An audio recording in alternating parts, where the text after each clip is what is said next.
Blog Talk Radio. Franchise interviews. From Easton, Pennsylvania to Sydney, Australia, you're listening to Franchise Interviews. Franchise Interviews.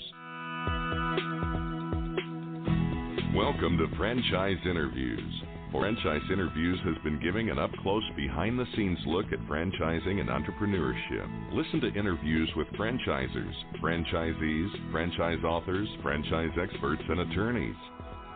And now, welcome your host, Marty McDermott, and Franchise Interviews. Hi, everyone, and welcome to a very special edition of Franchise Interviews, where for over 14 years now, we've been asking the Franchipreneurs one-on-one. I'm your host, Marty McDermott. I'm the president of Franchise Interviews, and we have a great show today. Well, we're meeting with Peter Carlson, the president of Pet Evolution. And unlike your standard pet supply stores, Pet Evolution takes a health-driven approach to keep dogs healthy and their owners happy. And we're going to talk to Peter about that in just a moment on Franchise Interviews. So stick around because we have a great show. Franchise Teacher. Would you like to know how to franchise your concept or grow your franchise business? Meet the experts at Franchise Teacher. The goal of Franchise Teacher is to teach, coach, consult, and advise. The team of experts at Franchise Teacher will evaluate your business model and present you with a winning business strategy. Franchise Teacher will help you decide whether or not your concept works and if it's franchisable. Franchise Teacher is proud to have over 30 years of experience in franchising as both franchisees and franchisors. Franchise Teacher are developers of over a dozen franchise systems, which include brick and mortar as well as home-based concepts of nearly 3,000 combined franchise locations. Whether you need to add more units or get more customers, Franchise Teacher can help. We will teach. Franchise Teacher will help you learn our proven system. Coach. Franchise Teacher will help you provide a game plan to succeed. Consult. Franchise Teacher will make sure you stay on track. And advise. Franchise Teacher will help you learn from our over 30 years of experience in franchising as both franchisees and franchisors. Take advantage of our free, no-obligation phone consultation.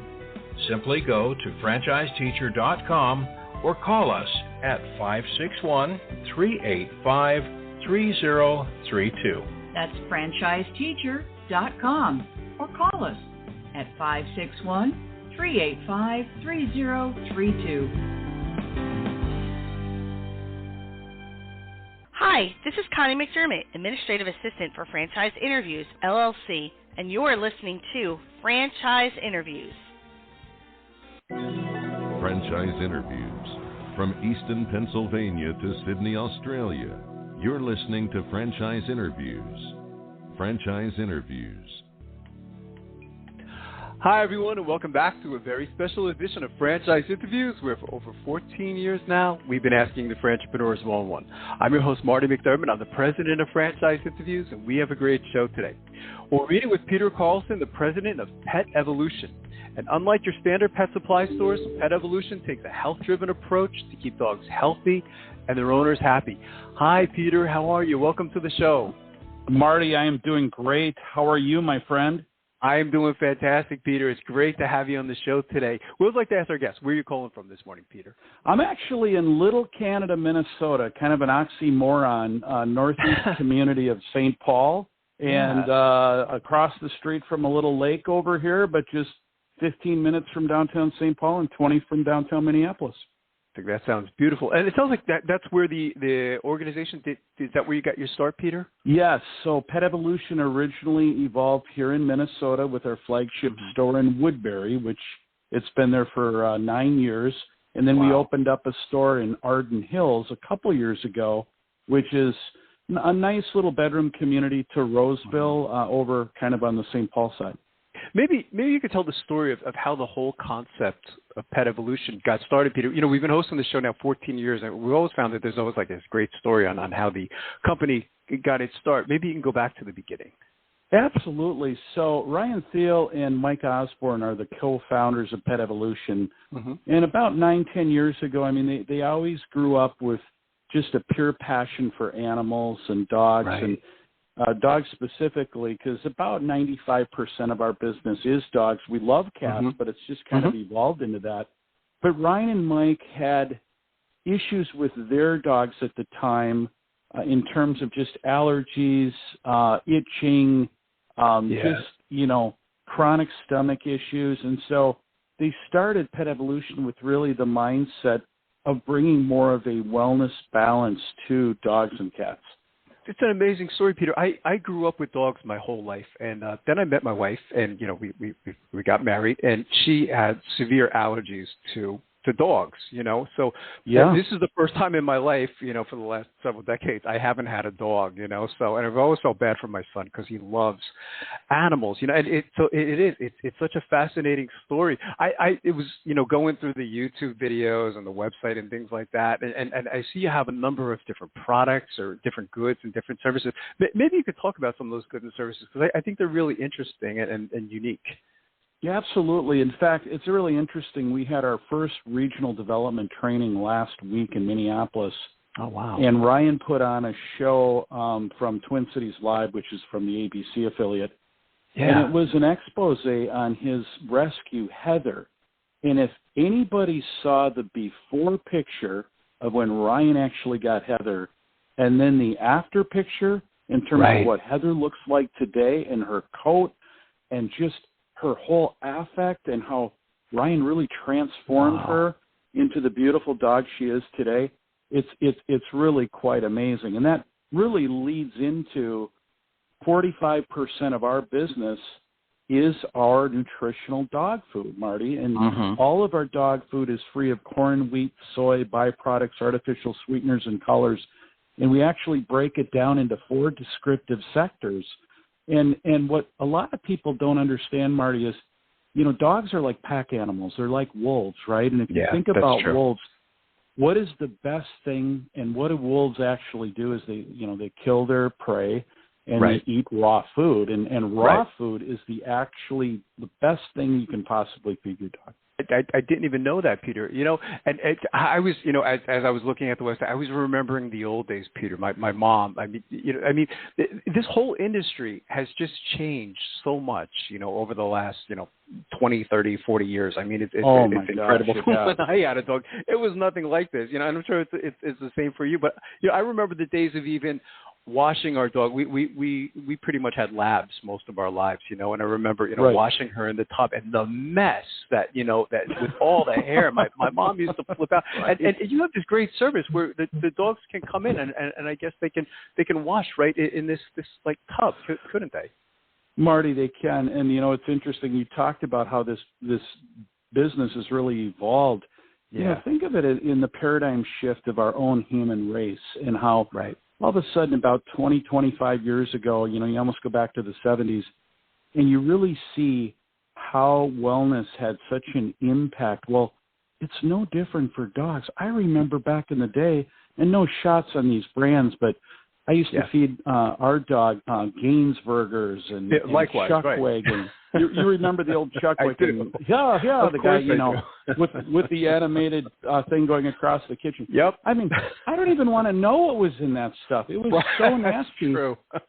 And, you know, what's interesting is I actually, you know, became familiar with Ryan and Mike's business from being a customer and having struggles with my own dog, Leo, and then seeing him transform before my eyes with, you know, a kibble that it was a healthy food and got him off the allergy meds. But back to your question on the dog wash station, our dog wash station is state of the art. Nobody in the country has, it's essentially kind of a dog spa in the sense that you walk in this 700 square foot glass room with these beautiful 5, you know, tubs, and they're COVID separated too, Marty, and we didn't even plan that. But they each have high pressure water picks, industrial dryers. Our attendants help the dogs and help our customers get the dogs, you know, into the tubs. We make sure that they feel comfortable. But I can give my dog Leo, who's a Standard Poodle, about 70 pounds, a full bath, get him dry, hypoallergenic shampoo, and have him in and out in 20 minutes. That's fantastic. And it saves the mess, Peter, doesn't it? The dog hair and things like that. And you mentioned all the different it never even occurred to me the different types of shampoos we could have for our pet, right? I don't know what I used or we used in the old days, probably whatever shampoo was in the tub, and that was it. But it's just so fascinating how, the pet has, and I guess that's maybe where the name comes from, is a pet evolution. It's just evolved over the course of time. Is just truly fascinating to me. You touched upon on COVID, Peter. It seemed like the theme last year. I couldn't do an interview without someone mentioning COVID. Did COVID have some type of? I'm sure it had some type of impact on the organization. Maybe you could talk a little bit about that. Marty, it's a great question. And for many of your listeners, I mean, first of all, my heart goes out to many of you people that lost family members and suffered tragic loss, personally, professionally. But, for Pet Evolution, Marty, it showed the resound of our brand. And in fact, if we compare our 2019 numbers to 2020, we actually ticked up a hair. And in Minnesota, that's amazing. We were closed for a month and three weeks, where we were shut down in terms of all of our grooming services, our dog wash. And so because we're an essential business, we created our customers being able to come through. We created a little mini drive-through. We did delivery. And Rian and Mike launched our mobile nail trimming service, because certainly you can go for a while without getting your dogs groomed, but you got to get those nails trimmed. And so that was the precipice of really launching that service. That's terrific. It sounds like technology has helped a bit, Peter, hasn't it? In getting sometimes through those tough times. I noticed that a lot of brands were able to, pivot because, of the wonderful technology that's available. What fascinates me about your industry is this was something that I didn't even know. I didn't even read in the intro. I guess it was 67% of American households own a pet. I mean, that's the majority, isn't it? I mean, it's just, and it just seems like it's getting bigger. It's incredible, and the growth. Yeah, in fact, to that point, 65% of 18 to 34-year-olds over the next 5 years are going to purchase a pet. Wow. And Morgan Stanley came out with an article in April, and I always love to see, a monster investment bank firm that's an independent source. Right. And think of this, Marty. The industry today is a $100 billion industry. It's incredible. Morgan Stanley basically has projected that by 2030, it's going to nearly triple to $275 billion. That's amazing, isn't it, when you look at those numbers? Yeah. Oh, it's just crazy. And a lot of that has to do, frankly, with COVID. And when we, got back into family and, sat around and played board games, guess what happened is America fell in love with one of the most beautiful treasures that we've had in the form of a dog. And whether it was a rescue or a purebred or anything in between, it exploded the beauty of those animals that God created. I was telling a story several weeks ago, Peter, how I had a friend who... that's okay. Yeah. That's okay. Just my dog in the background. That's it adds to the podcast, doesn't it? Yeah, exactly. That's fantastic. I had a friend who got married a couple of years ago, and of course her dog is very important to her family, but her two dogs are actually in the wedding photos, and I see that more today is that when people are taking family photos, the dogs are in there, aren't they? And that's something, again, we really didn't see, 30, 40 years ago, is you take a picture of your immediate family and that's what went up on the wall. But today it's just so much different. And it's really exciting, isn't it?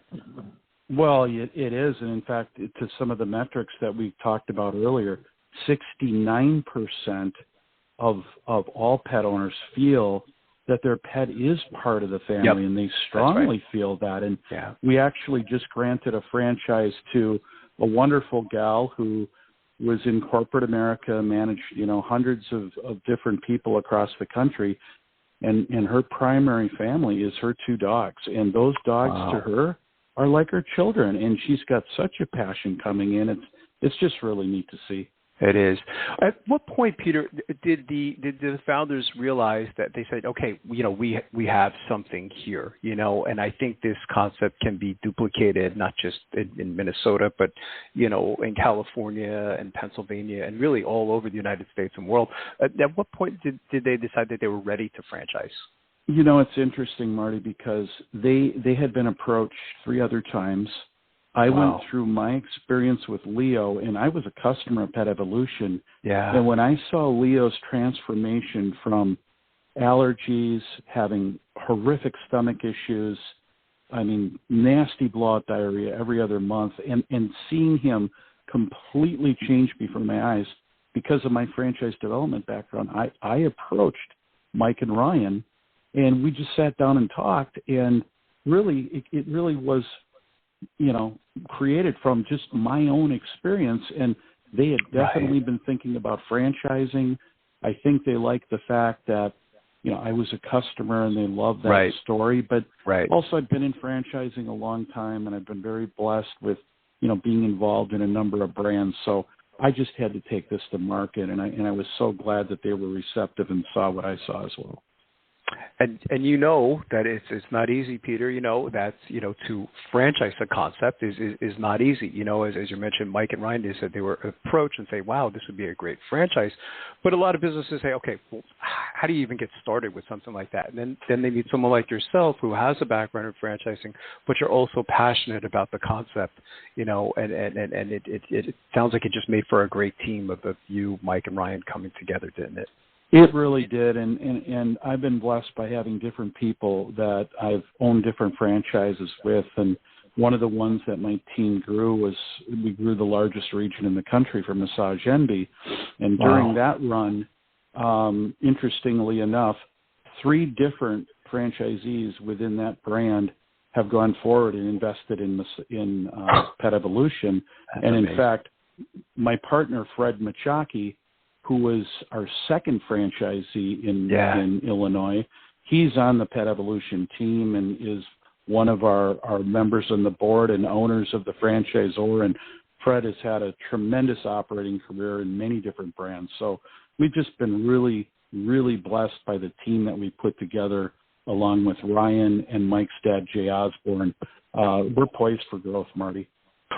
Maybe we could talk a little bit about franchising, Peter. What types of characteristics do you look for then in your, let's say, prospective franchisees? It sounds like passion, of course, would be one of them, right? Is his passion for this type of industry. But is there anything else that you look for? Of course, and certainly, because we're a regional development model and we granted 7 regions in our first 90 days, we're looking not only for franchisees, single and multi-unit, but we're also looking for market partners and regional developers. So, first of all, for that regional developer, that's somebody who, has typically a business background. They've led teams. They love people. They can play a little Dr. Phil, and they can envision building something to scale because they have to put up a pilot location. For the individual franchise owners, of course, we're looking for team players. We're looking for people that, want to follow a proven system. In Pet Evolution, even though we're an emerging franchise, it's based on a 9-year history. So certainly having a love of pets is something we definitely look for. We don't want franchisees out there carrying our mission out there that just don't like pets. But obviously, there's also a business acumen that it helps to have that and to be able to understand, just the metrics and different things. But we can teach all that. And I always tell people, and I have for years, that a franchise is only as good as 2 things: the training and support you get initially throughout the life of the business and how well that it validates. So we're looking for people that, if they love pets, that's a big plus. Being team players, can follow a system, and are looking to, even put up maybe multi-units. How does the training work, Peter, then? I mean, once someone does decide to come on board as a new franchisee, do they come out to corporate for that? How does that work? They do, Marty. In fact, we have them out to corporate, and we're going to teach them every aspect of the business That's going to be in classroom, and it's also going to be in the stores, in the store level. But training doesn't stop there. Yeah. After that first week of training, well, we're going to get prepared for their opening. And so we'll send actually our co-founder, Rian, and we'll send our head of operations, Camilla, out into the field, and they will train and work with our franchisee in that new store in the week leading up to the soft opening and get them started, up through that opening. What is a typical day like, Peter, for a franchisee? It sounds like your franchisees are also, of course, very much involved in the community. Maybe you could talk a little bit about that. Absolutely. We really preach, and Ryan and Mike have done an amazing job of just getting involved in their communities that they're in Woodbury and in Arden Hills, and everything from the dog shelters. They've forged incredible relationships with them. Yeah. We've also done incredible things with Make-A-Wish. Ryan shares a story of a sweet young girl in the Woodbury community who she recently passed, which is very, very sad, but she had this wish of really being with a St. Bernard, and Ryan made that happen. And so when we go into a community, we are going to dig in. We are going to get involved not only from, just the pet adoption organizations, but just what is fundamentally important to those communities, and we embrace that. That's wonderful.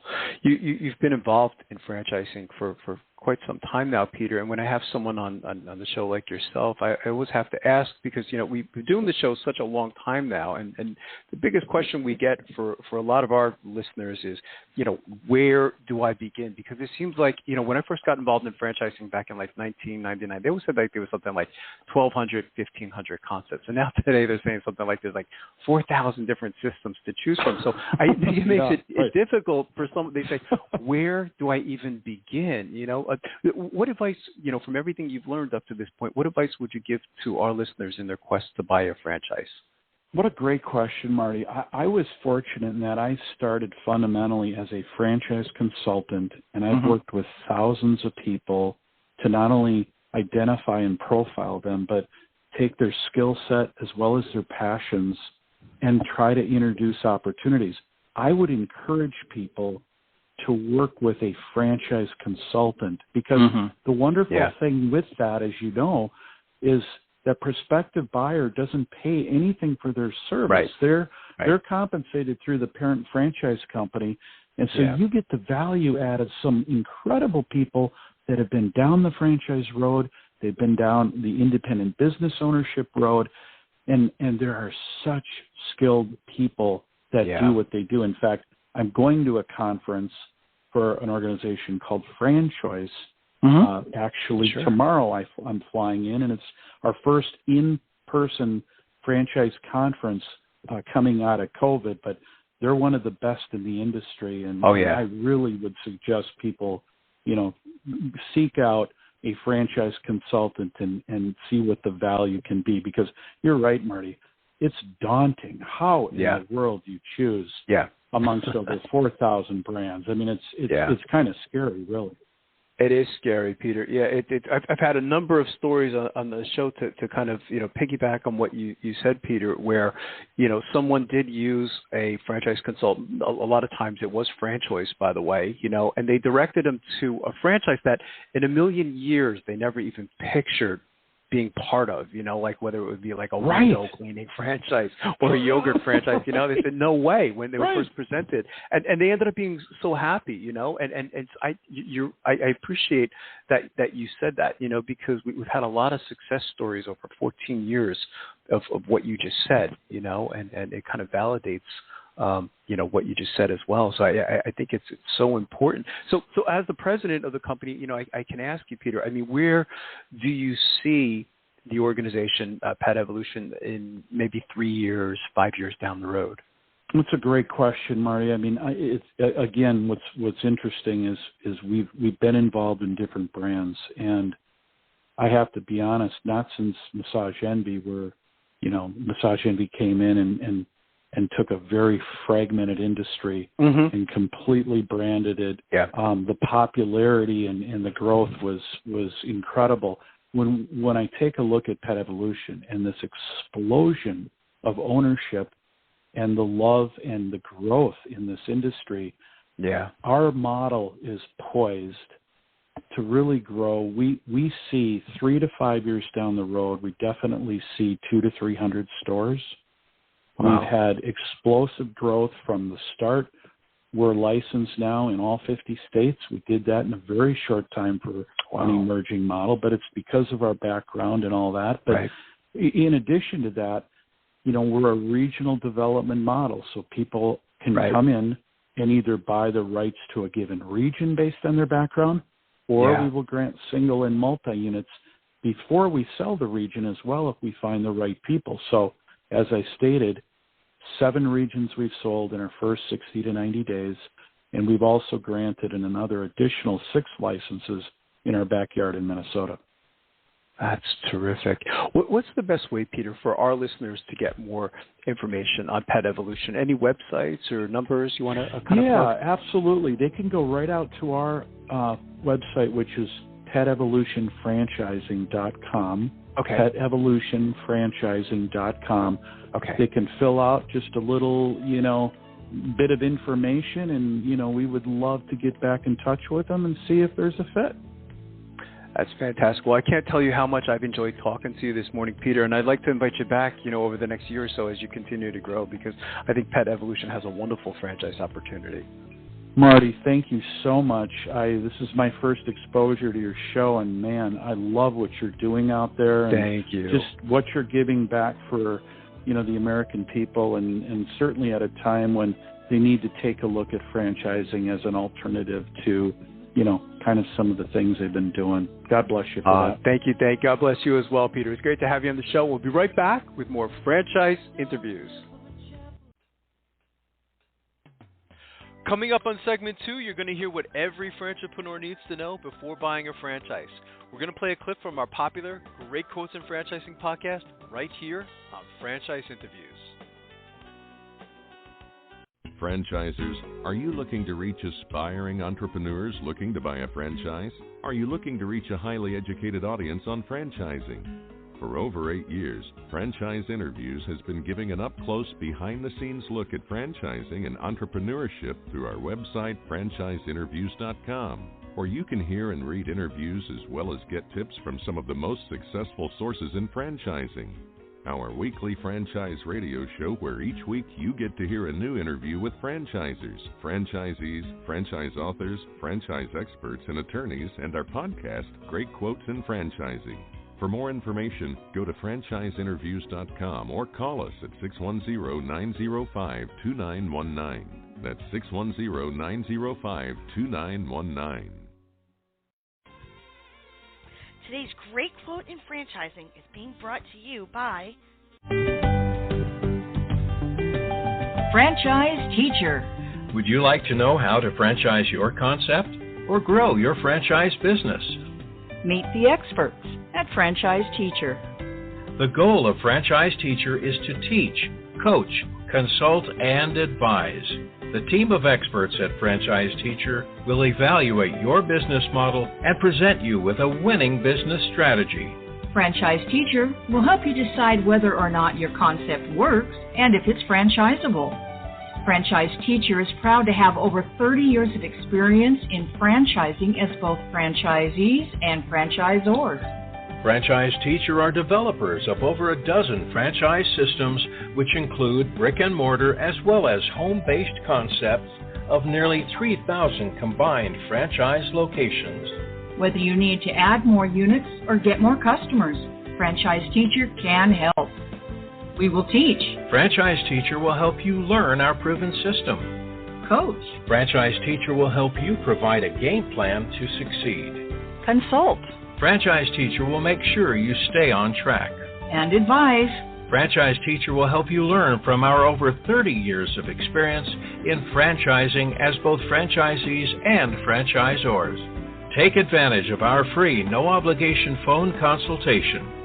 Simply go to franchiseteacher.com or call us at 561-385-3032. That's franchiseteacher.com. Or call us at 561-385-3032.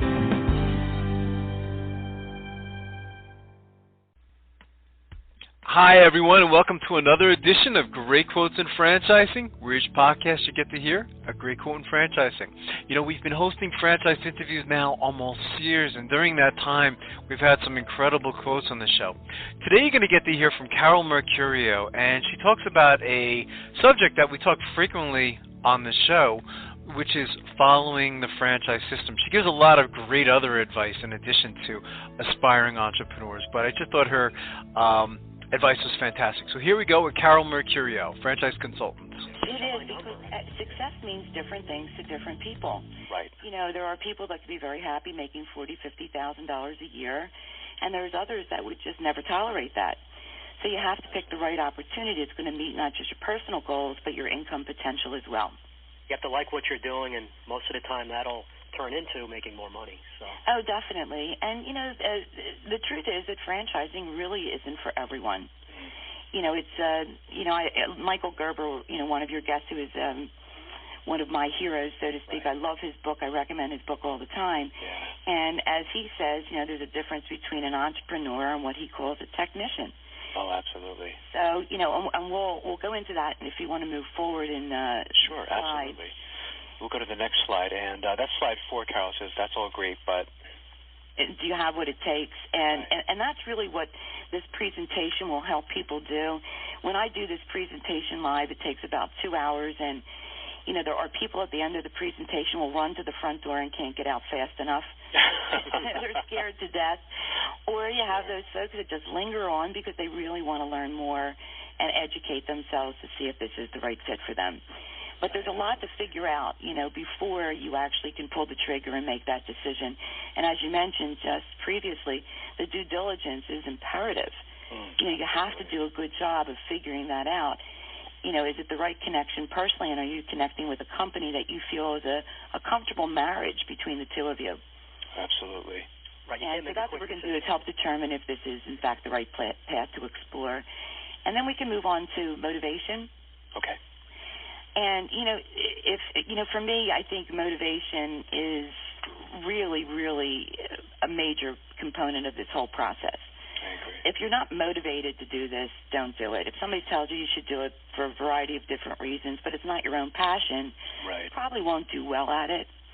And, you know, there's two different types of motivation. There's positive motivation and there's negative motivation. So you have to think of it, is it an inspiration? Are you inspired to do this, or are you desperate to do this? There's a big difference here.